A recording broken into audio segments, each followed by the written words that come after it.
All right. First thing is, a couple of you asked me to put the slides up from the Monday presentation. So I have them up in the Google Plus group right there now. So you can see the slides there. And then, I'm sorry, tell me your name one more time. Jenna? Jenna or Jennifer? Jennifer. So Jennifer asked me, refresh my memory. I just remembered I had to answer a question. I wanted to know, since he's a young person working in this industry, how do we, who are older, talk to younger kids or pupils or whomever about getting into it? What do they need to do specifically? Like with the intended outcome of getting a job, right? Okay. So just for the people watching online, Jennifer asked, how do you guys as teachers, communicate to to your students of how to get involved and get jobs in this field? I think for me, you can take the route of applying for jobs, directly. And very important in that is going to be your GitHub profile, so they can see how well they code, all that stuff. But just to get you, get them initially in, I'm a big fan of free work. So in other words, this is how I got a lot of the jobs that I've had since I graduated college. It's similar to an internship, but have your students, where would they want to work? Where would they want to work? And start reaching out to those companies. And while they're students and they can afford to, do work for free, start reaching out to those companies and offering these are my skill sets. I'm really wanting to get into this, field of work. Here's some ideas I have and the ways I can help you out. How would you, would you mind, or how would you feel about, me taking on one of these projects for 2 weeks, and with this, explicit outcome, and if you like my work, then we'll talk more about me continuing working with you at that point. And if not, then no hard feelings. It was free. It was a good experience, and I'll move on to the next one. And that's actually what I've done with a lot of. That's how I got the job at Fedora. A lot of times I'll do the work up front. Like with Fedora, I was already selling authors on their platform, and I kept talking with them, and finally, I was like, I'm bringing these people to your platform. I love what you are doing as a team. I'd love to be a part of your team. So they were like, oh, of course, we'd love to have you. Same with that course I'm working on with Charlie Hone. I came to him. I'm like, where my skill sets lie is that I've been successful at creating courses online. And, I love your book, Play It Away. I've read it, and I would love to, or Recession-Proof Graduate in his case, I read it, and I'd love to, give added value to some of your students, some of your readers, and let's turn it into a course. And, I was like, I'll work on that for a month for you for free, and if you like, my work, then we'll continue working together.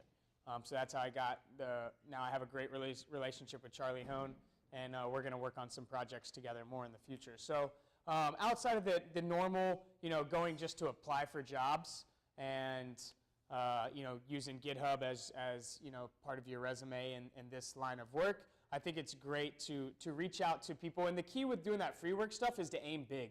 So don't just aim for a small, I don't know, something that's easily obtainable that, is already putting internships out there, but aim big, someone that you'd really love to work with. Maybe it's, one lady that we studied, she went to Disney and went ahead and did their whole site for them, and then showed them, look, I've done this, done it for you, or did the whole page, designed it, and put it up, and it's like, I did it for you, what do you think about it? I'd love to make your whole site. So she then made their whole site, and I think in her case, she actually made the whole site for free, but then on her resume, she had, I'm the designer of, Disney's website, so then she got a lot of high-paying clients after that. So I really like the motto of free work, to do the work up front, show that you're willing to do it, and also with free work, it keeps the expectations low, because they're getting free work that they're not paying for. So when you complete the project, they're going to be ecstatic that you completed it. So. You suggest a 4-year degree?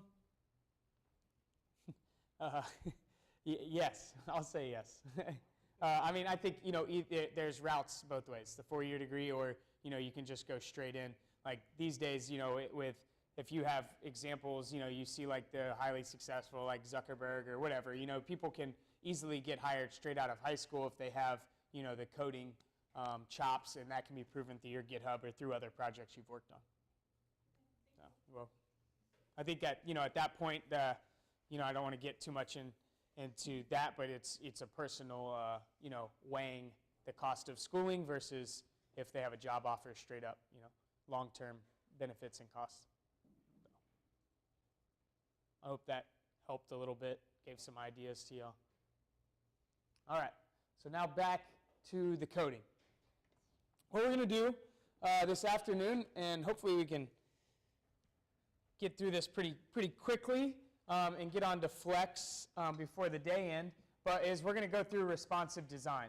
And with the responsive design, for the most part, everything we've already covered is you're going to use that in responsive design. So we're not learning anything new in responsive design. All we're doing is learning how to style your site according to screen size. Excuse me. So, for instance, right now we have created this page.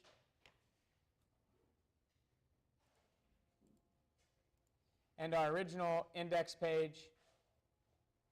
And we created it to look good in this size screen, right? When you bring it in, certain things happen, right? We might want to change the font sizing, do something about this list over here to the right, everything so it looks good across all devices. Same with the Google one. We won't worry about that as much. That actually looks surprisingly really well. Or all? Both.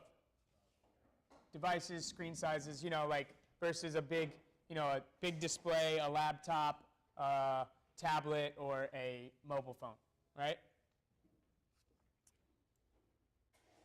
So what we're going to do is we're going to go through, we're going to restyle the site we made yesterday with the responsive design.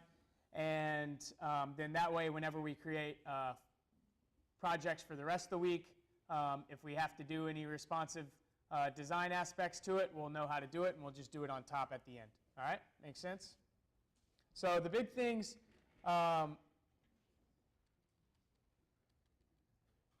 with the responsive design, and I'll just show you what's the best way to do that.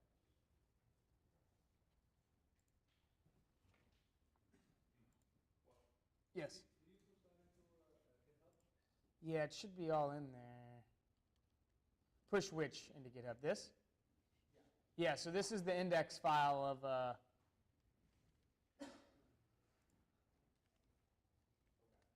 this is the index file from the test.github.io. Would you suggest that this is one of those, as Todd places, don't go to the light moments? Yeah, let's actually work. Stay away from the light. We'll talk through this as a group. You're welcome. So I don't usually go to the board too much, but the main thing with the responsive design is, first off, what I like to do is know the different cutoff points. So in other words, we can look over here to the right. So we have the different common screen resolutions, right? Where is this you're popping this up from? Oh, I'm sorry. If you're in Google Chrome, this is called Screen Resolution Tester. It's an app within Google Chrome. That's something we'd have to add more to. You can add later, but for now, I'm just want to go through and show you why I use it. So you can see it right here in the Chrome Web Store. Chrome. Yes, within Chrome. And it just quickly shoots the screen. Like if I clicked on iPad portrait, it'd pop it into the the normal levels. So we'll just go back. And the highest percentage is that, but it's a little bigger than my screen.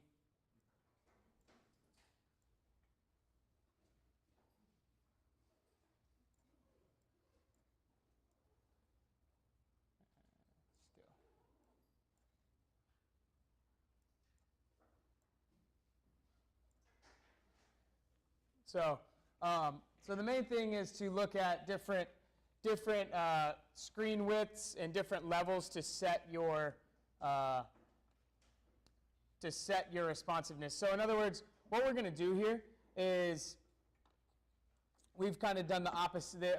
We obviously haven't done what they call mobile first development. We've designed this site for full screen, laptop, desktop width initially. So what we're actually going to use is whenever you're doing responsive design, use media queries. So we'll do @media. Let me make sure. Sometimes I forget exactly the wording on this. @media, we'll say max width, and we need like a pixel count. All right. So we'll just do. I'm trying to think of the levels.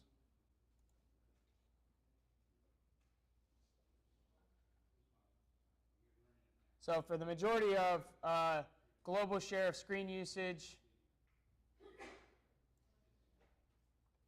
is all above this 1024 number, this 1024.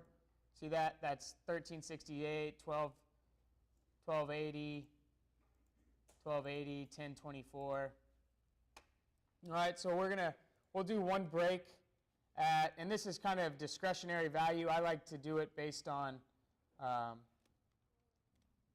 the common global share. You'll see other, like, we'll just check out Git Bootstrap for that's a common framework that people use, and the CS or the different breaks they use. See, they use media queries, and what they consider a large screen to be anything, large desktops to be 1,200 pixels and up. What they consider to be a medium screen is anything between 992 and 1,200 pixels. And what they consider to be a small screen would be in between 768 and 992. And then you have the less than 768 is like the iPhones. And when I say iPhones, I'm talking about portrait view, not landscape view. Okay? So the main things when you're doing the media queries, when you're doing responsive design, really all you have to, there's two things. So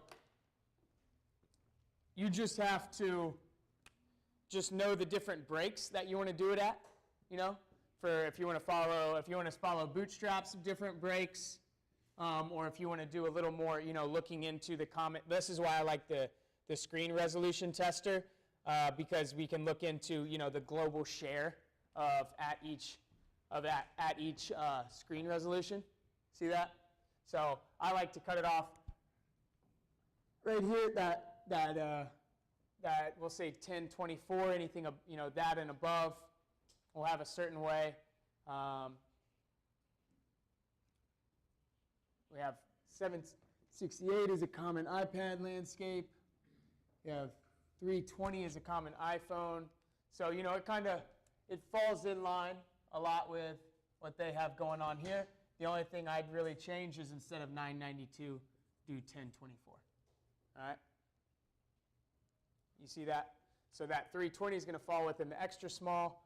768 to 1024 is going to be that small. And 1024 to 1200 is that large. What's up? Yeah, we're not going to use this. So that's the first thing you need to do is decide the different pixels, the breaks that you want to use. I know, I'm going to show you 1 second. Because it's in SAS, different like CSS, types of CSS, it's like a variable. But we're not going to use that. We're going to use regular CSS, so we're going to use the pixels. So What I'll do is max width, but just for demonstration purposes, ease of use, we'll just follow along with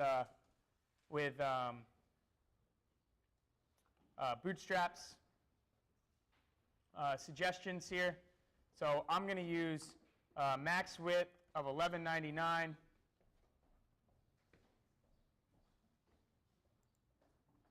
Pixels. So basically anything, this styling is going to apply to anything, thank you, Todd, anything below, why are you not doing that for me?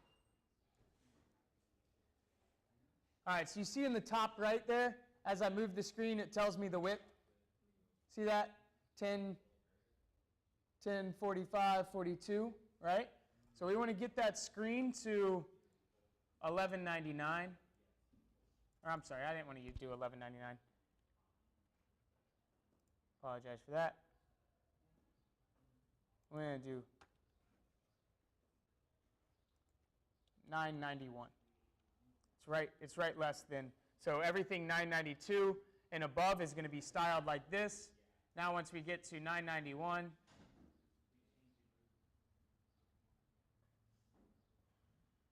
so right below 991, now we're looking like this. So you can see, like, we set our container to 970 pixels, right? Remember that?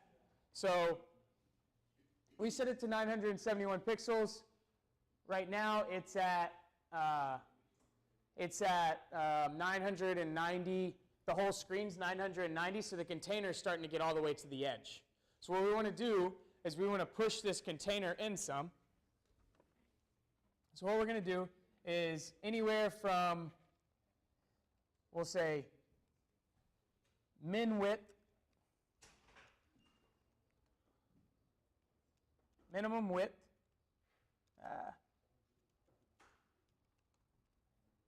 minimum width of, I think it's 768 pixels, wasn't that the 768? 768 pixels and max width 991. So anytime this screen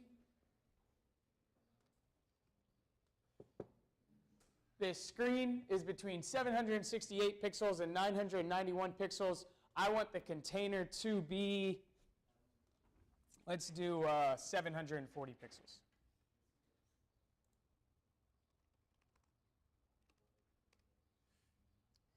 Can you just pick that number out of random? So, we have 970 pixels for the container for 992 pixels and up. So I took it so that that container is large enough so that it still looks pretty good on 991 pixels. And then, although you're not going to see too many screen sizes at that, they're mainly in this level going to be at that 768, right? So but at that 768, we want it to be just a little bit within that viewport of 768 pixels. So I'm just going to do container. No, I'm not going to do container. Sorry about that. I'm going to do width 740 pixels. So let's save that. And so, this is where the CSS comes in the fact that we have container.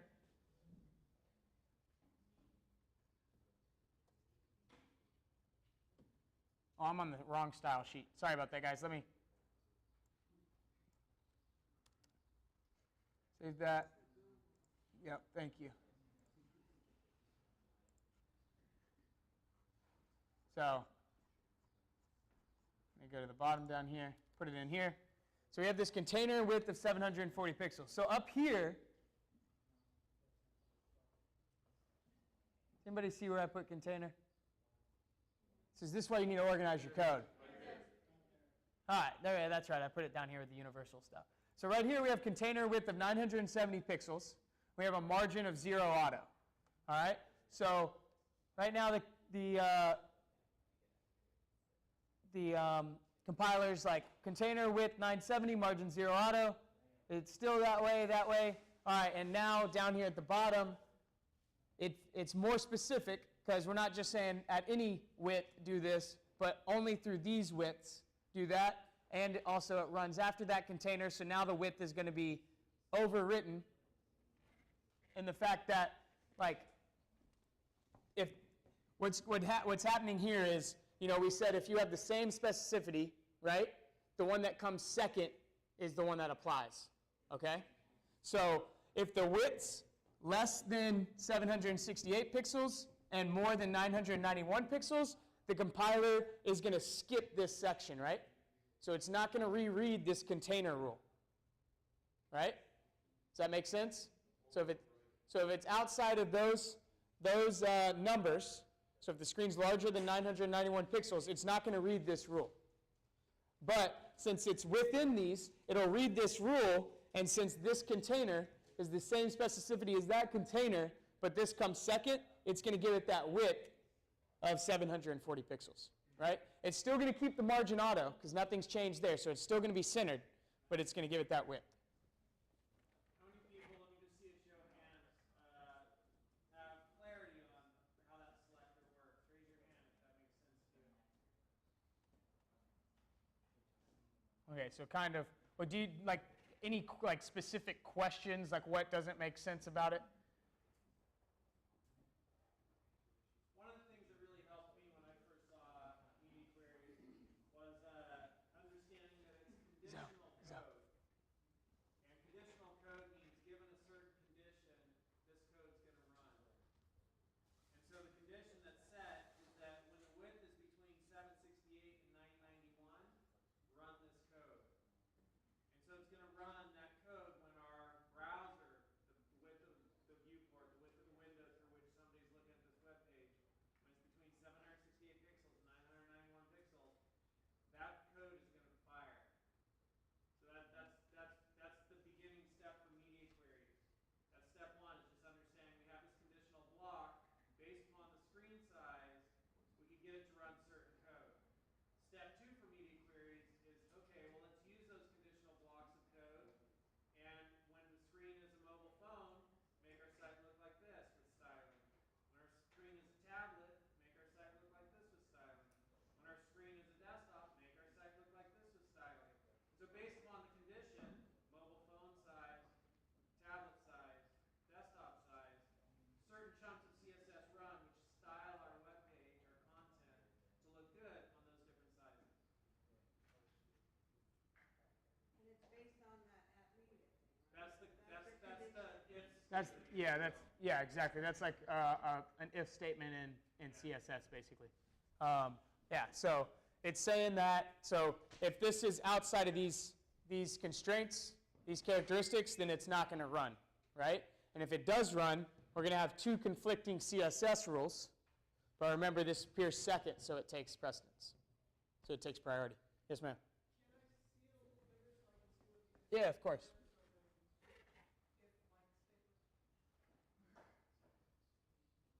So this is saying when the media is greater than 768 pixels and greater, and 991 pixels or less, then apply this coding.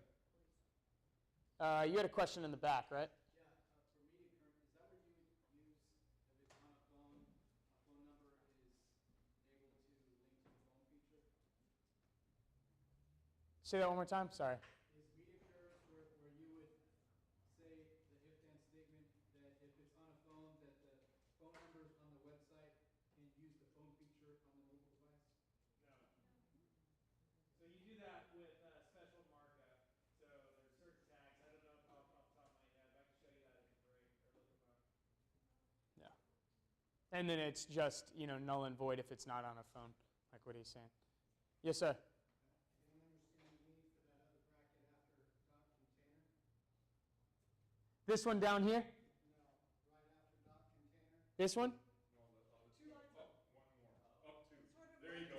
That bracket. You got two containers there. Where do you see? You have the conditional container, and then inside the conditional container, you're putting all your CSS. So if you took out line 234 and 238, Oh, yeah. container, and then everything that goes in there is just your normal CSS like we've already been doing. And lines 235, 36, and 37, that's just CSS. I know, there's an opening bracket on 234. Yep. Another opening bracket on 235, So yeah, sorry you couldn't see that down below. So all this is saying is, if this condition is true, it's in between 768 and 991, then run this code inside of here, and this contains all the code. So this is the opening, and this is, or interpret all the code inside here, and this is the closing, right? And then these are just normal CSS rules that we've been doing for the past handful of days, right? And once again, you don't have to indent these. You could leave them all the way out here, but I like indenting them to know that it's part of my responsive code and that it has a conditional statement with it. Do they take any more logical operations besides that, like or statement or anything else? I've never used any. They might in some different CSS compiler languages or whatever. And what type of app media, is there a certain name for that? The selector, was that app media is that a special case? That's a good question. I don't know what I call it a value or I'll speculate on that. variable. Java, Yeah. the at symbol is for an annotation type, which is why it's an at symbol. It's at is AT, and AT is the acronym for annotation type. And an annotation type in your code is some extra little piece of code which the interpreter can then look at it and understand. So you'll sometimes see at override in Java code. So I think that this, I don't know, could also be something similar. So it's in CSS, is there any more operators like this that do special conditionings, or is that just for CSS? This is the only one I know for the regular raw CSS. You have different, you have less, you have Sass, stuff like that, where you have attributes and variables. But for raw CSS, this is the one I know. So this is specific to the container where we have that input form. Anytime we use container. Well, anytime you Yeah, so anytime, so let's go over to our index. This is going to apply to anytime in here we use container, so we used it in the header. We used it in that section, and we used it in the bottom. So let's go ahead and now reload this page. All right, so now you can see the containers. That's 764. So what's going to happen to the rest if you change screen sizes? What do you mean? Well, all right. So that's specific to the containers. Are the containers containing everything? All of our code really is wrapped in a container, except for this top section right here. Okay. So let's fix this some. So the smallest screen size at this level is 768. So I like to go to the extremes of each. That way we know if it looks good at the two extremes, it's going to look good everywhere in between, right? So let's go to the minimal 768. And you see it pop again. 768. No. All right, we'll just go 769 because that's the only thing I can get it to. All right, there we go. Beautiful. So, a couple.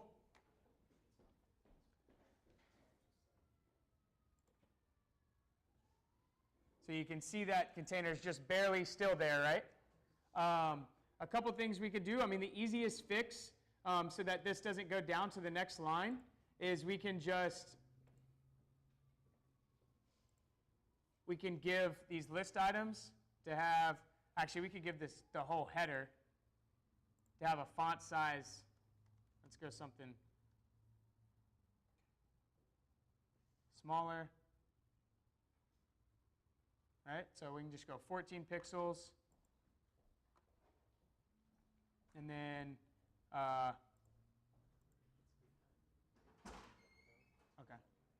And then we just need to give, we can keep that padding left and right, 15 pixels, because that still looks good. But let's go ahead and give that padding top to bottom a little more so that it centers it. So now, see that? So that's a quick way to fix that. Whoa, maybe not. We need to make it a little bit less.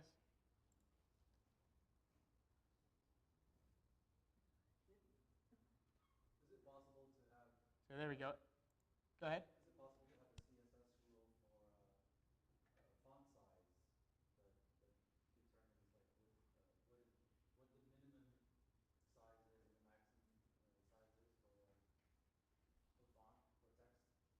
in terms of, like, there's no max font size attribute. So the changes we made is we gave this header, nav, li, any list item, anchor text here. And all we did is change the